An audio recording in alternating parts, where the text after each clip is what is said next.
Where would they start? What's most important? Since you've been doing it for a few years, would it be grid sampling? Would it be variable rate seeding? The most important thing is GPS guidance. There's so much cost savings there, it's just a no-brainer. And that's why it's been pretty much universally adopted at this point. I think the next step after that is variable rate application. Again, there's basically no drawback to it. It's really low risk.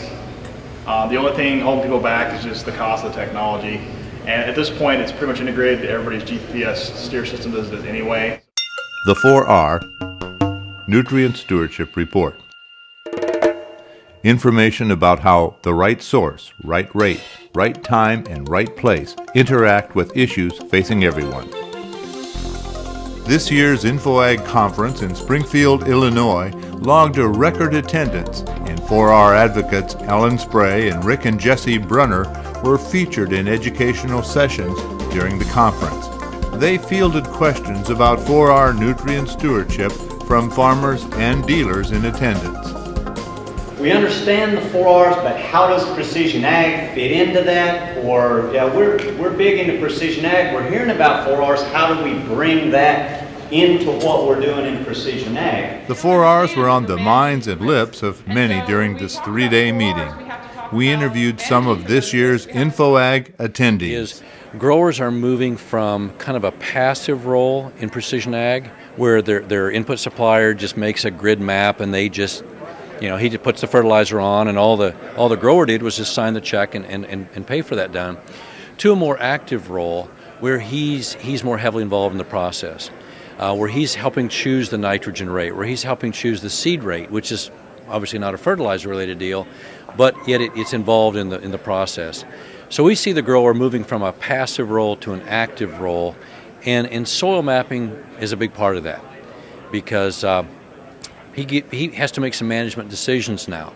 It's not just I need to get my phosphorus up to this level, so it's an automatic number. It's what rate of seed do I put on this more highly productive soil, or how do I put the right product and the right rate on at this juncture.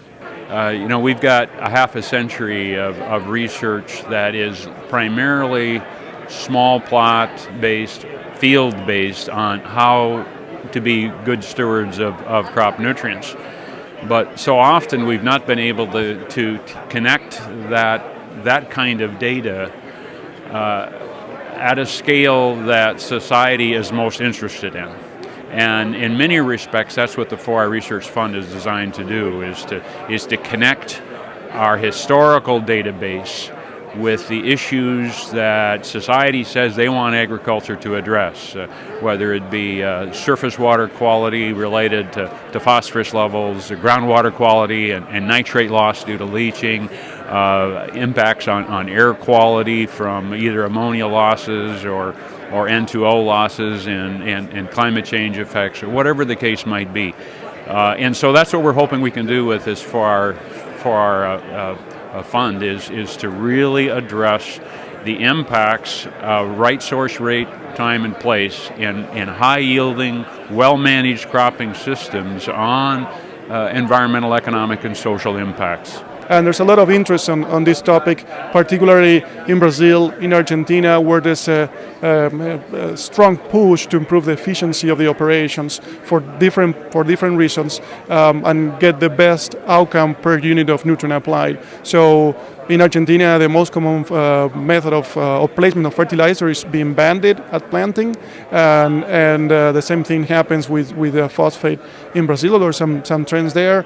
So the idea of the 4Rs are being widely adopted in South America in these large farming operations without major problems. The important thing, or the important piece of the 4Rs is to people to remember that all these go together: the right place, the right time, the right source, and the right rate, and then also that the management of nutrients or fertilizer has impact not only on their farm but also has economic and social impact. So using the 4Rs allows farmers to think about not only the impact they have in their own operation but over the entire cropping system and their entire region.